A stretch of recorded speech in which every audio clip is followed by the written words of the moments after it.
திருச்செந்தூர் சட்டப்பேரவை தொகுதி முருகப்பெருமானின் அறுபடை வீடுகளில் இரண்டாம் படை வீடான சுப்பிரமணிய சுவாமி கோவில் அமைந்துள்ள தமிழகத்தின் முக்கிய ஆன்மீக தொகுதியாகும். வெளிநாடுகளிலிருந்தும் முருகனை தரிசிக்க பக்தர்கள் தினம்தோறும் வந்த வண்ணம் உள்ளனர். ஆனால் பக்தர்களுக்கு முறையான அடிப்படை வசதி ஏற்படுத்தி தரவில்லை என்ற குற்றச்சாட்டுகள் நீடித்து வருகிறது. 25 ஆண்டுகளாக திமுகவை சார்ந்த அனிதா ராதாகிருஷ்ணன் தான் 6 முறை எம்எல்ஏவாக இருந்திருக்கிறார். இதுவரை ஒரு முறை கூட பக்தர்களின் அவதியை பொருட்படுத்தி கோவிலில் அடிப்படை வசதிகளை மேற்கொள்ளவில்லை என்று உள்ளூர் மக்களே சாமி தரிசனம் செய்ய 2 மணி நேரம் காத்திருக்கும் சூழல் உருவாகி இருப்பதாகவும் கூறப்படுகிறது. ஒரு பக்கம் தொகுதியில் இளைஞர்களுக்கு வேலைவாய்ப்பு இல்லாத நிலைமையும் உள்ளது. இப்படி தொகுதியில் எந்த ஒரு முன்னேற்றத்தையும் கொடுக்காமல் இந்த முறை மீண்டும் மக்களிடம் பணத்தை கொடுத்து வாக்கு வாங்கிவிடலாம் என நினைப்போடு 7வது முறையாக களமிறங்கியிருக்கிறார். தொகுதியில் அவருக்கு எதிராக அதிருப்தி இருப்பது மக்களிடம் வெளிப்படையாகவே தெரிகிறது.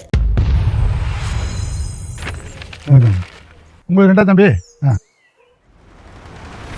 மின்சார கட்டணம் விலை உயர்வு, பெட்ரோல் டீசல் விலை குறைப்பு, தொழில் மட்டுமே செயலில் இல்லை. சொன்ன வாக்குறுதி எதுவுமே நிறைவேற்றிய ஆச்சரியம் வேணாம் தம்பி. எங்களை பணமங்கிற நெருப்புல எரிக்கிறவங்கள மறக்கவும் மாட்டோம், மன்னிக்கவும் மாட்டோம்.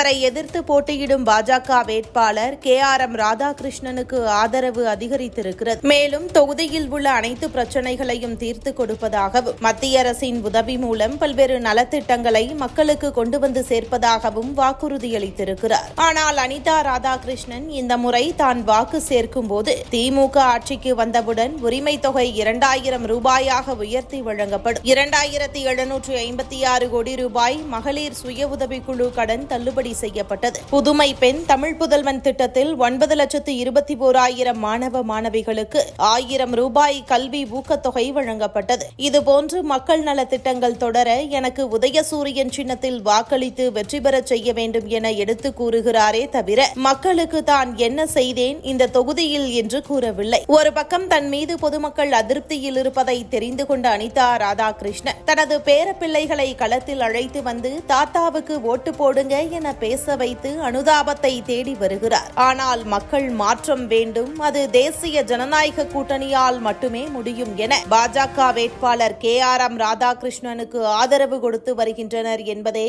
கள நிலவரம்.